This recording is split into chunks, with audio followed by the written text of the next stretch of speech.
Effectivement, la crise sanitaire a affecté notre tissu économique et social et créé des situations inédites ayant suscité la mobilisation de toutes les forces vives du pays pour apporter des solutions, souvent dans l'urgence.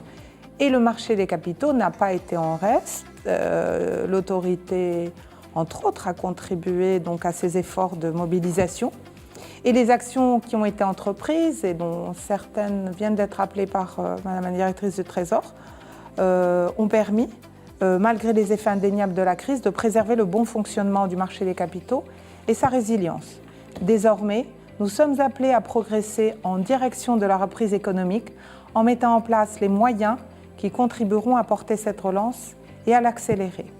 Donc le thème qui nous réunit aujourd'hui, nouveau modèle de développement, quel rôle pour le marché des capitaux, est particulièrement pertinent au regard du contexte économique actuel. Donc vecteur essentiel d'une croissance économique viable et durable, le marché des capitaux est, et cela a été rappelé, plus que jamais appelé à jouer un rôle plus important pour atteindre les ambitions du nouveau modèle de développement et de notre relance économique. Et ce marché des capitaux doit contribuer davantage au financement de notre économie. Et c'est d'ailleurs fort de cette conviction que nous avons construit à l'autorité marocaine du marché des capitaux et en écoutant, en étant à l'écoute de tout l'écosystème, construit le nouveau plan stratégique de l'AMMC pour la période 2021-2023 avec une vision clairement affichée, un marché des capitaux au service du financement de la relance économique. Notre marché des capitaux a certes connu des avancées durant les dernières années, comme peuvent l'attester plusieurs indicateurs.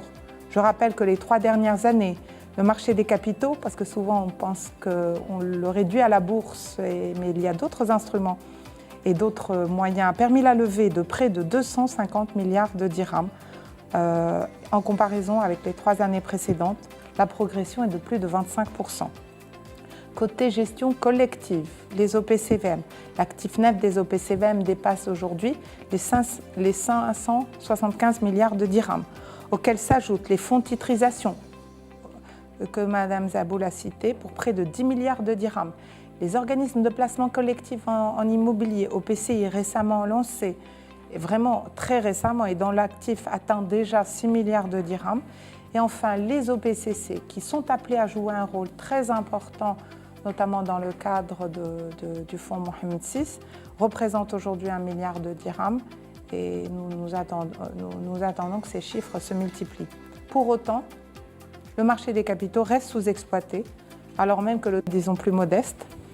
Un deuxième axe, c'est celui de faciliter le recours des PME au financement par le marché.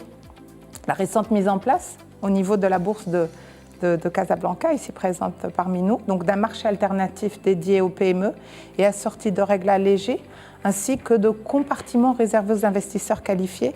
Je rappelle quand même que la mise en place de ce marché est arrivée fin 2019, et c'est ce qui, soit quelques mois avant la crise sanitaire, ce qui peut expliquer peut-être que nous ne voyons pas encore les premières entreprises arriver, mais j'espère que cela ne saurait tarder, enfin, ils sont dans les prochains mois, les prochaines années. Donc afin de compléter ce dispositif, la MMC est aux côtés des principaux acteurs de l'écosystème, donc travaille à une offre intégrée qui sera conçue spécifiquement pour les PME et qui sera dévoilée en temps utile par par tous les intervenants qui font partie de cette offre. Un troisième axe, c'est celui de renforcer les canaux de mobilisation donc de l'épargne.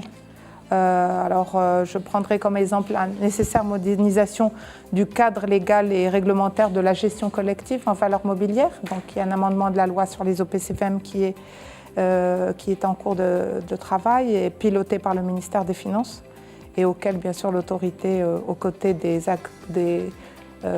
l'ASFIM, prend part.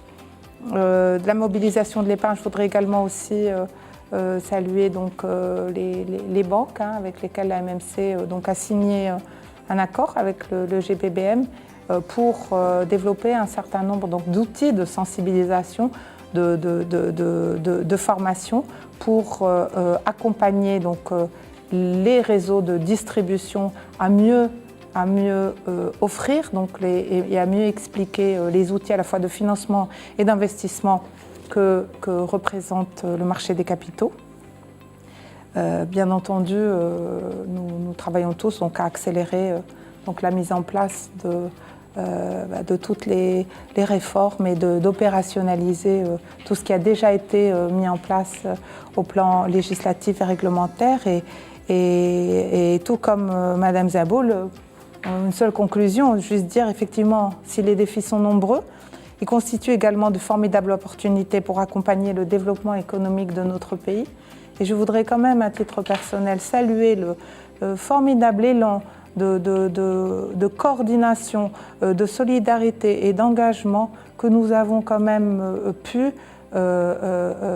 apprécier lors de cette crise. Et il y a eu beaucoup de mobilisation, y compris celle de la presse, les émetteurs, le ministère de l'économie et des finances, absolument toutes les professions du système financier pour assurer un secteur financier performant, durable et qui s'inscrit dans le financement de la relance économique.